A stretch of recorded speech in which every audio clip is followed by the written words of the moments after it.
Vinayaka Chaturthi March 2025 Phalguna ಮಾಸದ ಶುಕ್ಲ ಪಕ್ಷದ ಚತುರ್ಥ ತಿಥಿಯನ್ನು ವಿನಾಯಕ ಚತುರ್ಥಿ ಎಂದು ಆಚರಿಸಲಾಗುತ್ತದೆ.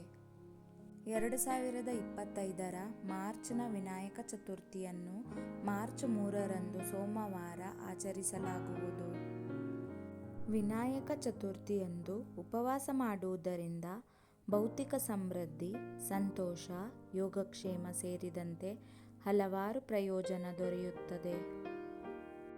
ಚತುರ್ಥಿ ತಿಥಿಯು ಸೂರ್ಯೋದಯ ಮಾರ್ಚ್ 3ರಂದು ಆಗುವುದರಿಂದ ಫಾಲ್ಗುಣ ಮಾಸದ ವಿನಾಯಕ ಚತುರ್ಥಿಯ ವ್ರತವನ್ನು ಈ ದಿನದಂದು ಅಂದರೆ ಮಾರ್ಚ್ 3ರಂದು ಆಚರಿಸಲಾಗುತ್ತದೆ.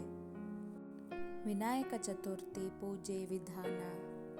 ಮಾರ್ಚ್ 3ರಂದು ಸೋಮವಾರ ಬೆಳಗ್ಗೆ ಸ್ನಾನ ಇತ್ಯಾದಿಗಳನ್ನು ಮಾಡಿದ ನಂತರ ಮೊದಲು ಗಣೇಶ ಮೂರ್ತಿಗೆ ತಿಲಕವನ್ನು ಹಚ್ಚಿ ಹೂವಿನ ಹಾರದಿಂದ ಅಲಂಕರಿಸಬೇಕು. ತುಪ್ಪದ ದೀಪವನ್ನು ಹಚ್ಚಿ ಗಣಪತಿಗೆ ಧೂರ್ವ ಕುಂಕುಮ ಅರ್ಪಿಸಿ ಪೂಜೆಯನ್ನು ಮಾಡಬೇಕು. ಪೂಜೆಯ ಸಮಯದಲ್ಲಿ ಓಂ ಗಂ ಗಣಪತಿಯೇ ನಮಃ ಎಂಬ ಮಂತ್ರವನ್ನು ಪಠಿಸಬಹುದು. ಗಣೇಶನಿಗೆ ಪ್ರಸಾದ ಅರ್ಪಿಸಿ ಆರತಿಯನ್ನು ಮಾಡಿ. ಈ ದಿನ ಸಾಧ್ಯವಾದರೆ ಫಲಾಹಾರವನ್ನು ಸೇವಿಸುವ ಮೂಲಕ ವ್ರತವನ್ನು ಮಾಡಬಹುದು. ವಿನಾಯಕ ಚತುರ್ಥಿ ಪರಿಹಾರಗಳು.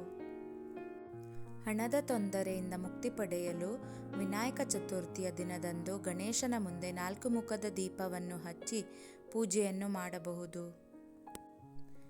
ಈ ದಿನ ಗಣಪತಿಗೆ ಶಮಿ ಎಲೆಯನ್ನು ಅರ್ಪಿಸುವುದರ ಮೂಲಕ ಎಲ್ಲ ದುಃಖ ಮತ್ತು ಸಂಕಟಗಳಿಂದ ಪರಿಹಾರ ಸಿಗುತ್ತದೆ ಎಂಬ ನಂಬಿಕೆ ಇದೆ. ಈ ವಿಡಿಯೋ ನಿಮಗೆ ಇಷ್ಟ ಆದಲ್ಲಿ ಲೈಕ್ ಮತ್ತು ಸಬ್ಸ್ಕ್ರೈಬ್ ಮಾಡಿ. ಧನ್ಯವಾದಗಳು.